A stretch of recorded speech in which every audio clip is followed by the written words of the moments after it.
when you're preparing for a mediation, like before you have your parties come in, whether in person or virtually, whatever it may be, how do you prepare? Like what is your process? It depends on how much information they're willing to give in the beginning. Mm-hmm. I prefer, and I always reach out right away and I ask for position statements, mediation reports, police reports, expert Right. reports, pleadings, anything at all. The Like name of the case. get like please listen, I typically don't know the full style of the case. It'll be like last name and then people will show up into the Zoom room and I'm like, "Are you Jones?"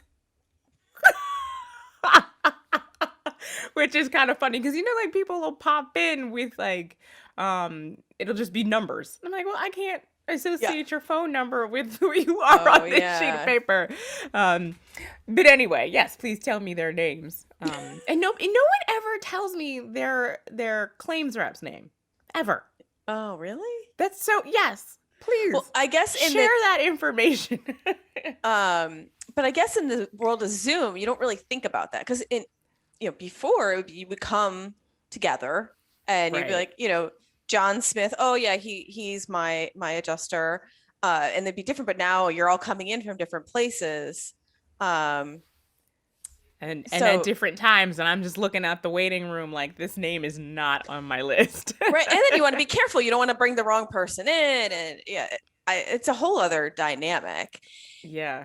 Now, like I know, like whenever I go to mediation, I usually do a statement, and I always appreciate it. Like when you do the statement, you come in and that the mediator's like actually has an idea of what's going on. Right. So I can't imagine coming in blind for you, like, and then you kind All of the have to time. weed through the whole process, like on All the your time. toes.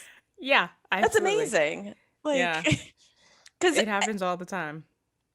I'm almost like speechless because, well, not really, because there are some attorneys I can think out there that like they walk into certain proceedings and they're like, oh, here's my arbitration memo when the arb's starting in like 2 minutes or something. But yeah, Yeah. but I mean, it does speed the process up a little bit if everyone knows what's going on, at least each side's version Yes, and it what the does. medicals may be or not be and what the injury is. Like that's a Mhm. good starting Mhm. point. Oh yeah, I mean, we go through a lot of this even when I have all of that in advance. We still will go through a lot of it in the beginning, but it's definitely more cursory and not like a 30-minute 30-minute interaction at the beginning of the day. So Yeah. yes, it is helpful to provide a lot of information. I read all of it, take Yeah. notes, keep it handy with me here on my. Well, right now my desk is messy. It's okay. We can't see it. Yeah, exactly. Um, but yeah, I would have all of that stuff here with me and I would have it labeled like who gave me what, who said I could disclose what. It's all like color coded. But it's very helpful to have some idea of what I'm going to be coming into and more so than the facts typically. Like what's the relationship between the people? Like Hmm. do you hate the other attorney? Like have you never been able to speak to them? Cuz that would be nice to know. Do Yeah. you hate your own client? Hmm. That's also very nice to know.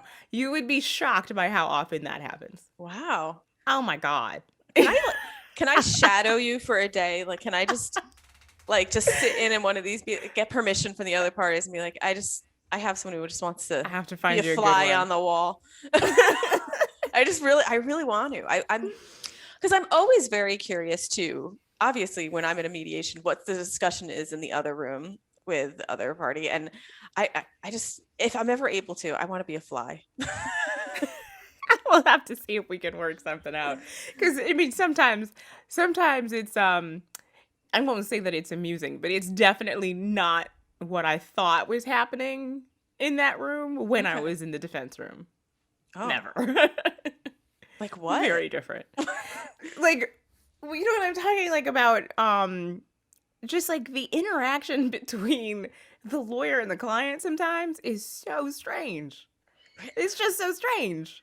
Really? I'll see, yeah, I'll see lawyers get visibly frustrated with their clients, and I'm like, do you like need a minute? 'Cause that doesn't help. Like, You having a tantrum is not going to help your client get this case resolved. Like, you're supposed to be in control here. Like, Yeah, get it together. Or at least turn your camera off so they can't see you for a minute. But yeah, then people have like physical reactions sometimes to the things that their clients are saying, and it's very bizarre because I was not anticipating any of that. And I don't know if it's I mean, when I was dealing with like claims reps and adjusters, we would always have like a friendly kind of fun relationship. We'd chit chat on the phone about these files, and then so when we were in mediation, it was just like a continuation. sure. But relationships can be very different between like a plaintiff and their counsel for various reasons.